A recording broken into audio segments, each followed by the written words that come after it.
a brief overview of features and settings for stream avatars. In the general section, you can find viewer spawning. You can set it so only followers, subscribers, or whitelisted viewers get an avatar.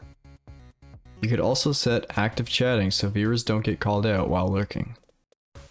Avatar profiles are for only letting some avatars be used at a time. You can find more about this in another tutorial. The link is in the description.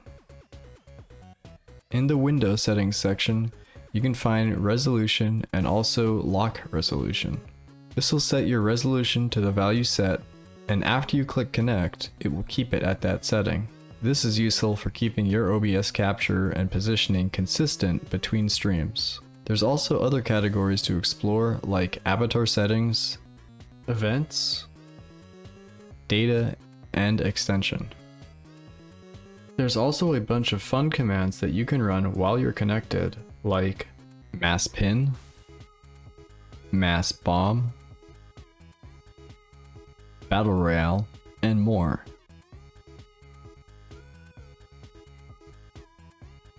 Use commands for a complete list of commands that you can use.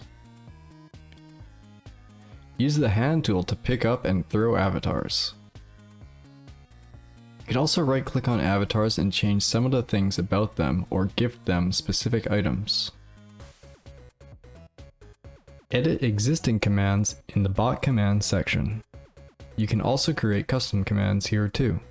You can even hook these up to redemptions if you are on Twitch or Trovo.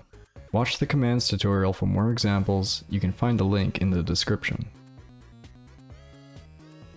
Change your platform login details in the login details section. You can attach multiple platforms and also change the name of your bot account here too. You can download community created avatars in the workshop. There's many options, but be careful not to get too many because our server can only handle so much. If you download too many, you will need to use avatar profiles, disable the extension, or delete some avatars. If you must have more, you can get the extra upload DLC, or subscribe to the Patreon for a massive increase of upload space. The avatars and gear section is for creating and editing avatars and gear. You can delete items one by clicking this cog button and selecting delete. If you want to delete many avatars, you can go to the workshop, the removal page, and then delete entire packs here. The minigame section is for changing various settings and customizing minigames. You can even create your own boss. For more information about that, the tutorial is in the description. You can add sounds to stream avatars here. Add them as soundboard commands or attach them to minigames. Create background levels here. If you have a webcam and you don't want avatars to walk in that area, you can connect.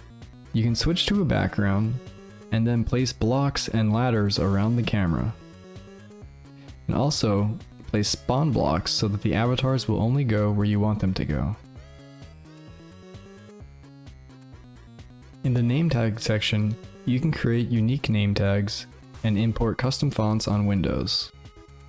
This can help support different languages. All you have to do is download a TTF font that supports your language and then set that as a name tag. You can also do the same thing with the chat bubble back here in the general section.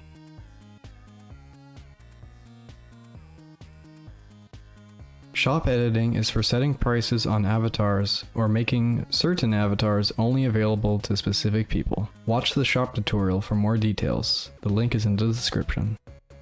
User editing is for dealing with data related to your viewers. And also you can set the default spawn settings for new viewers, followers, or subscribers. Watch the viewer spawn tutorial for more details. The link is in the description. Other tutorials appear at the top of each menu, which may be useful for you. You can also browse the other tutorial videos on this channel to learn how to make the best of stream avatars for you.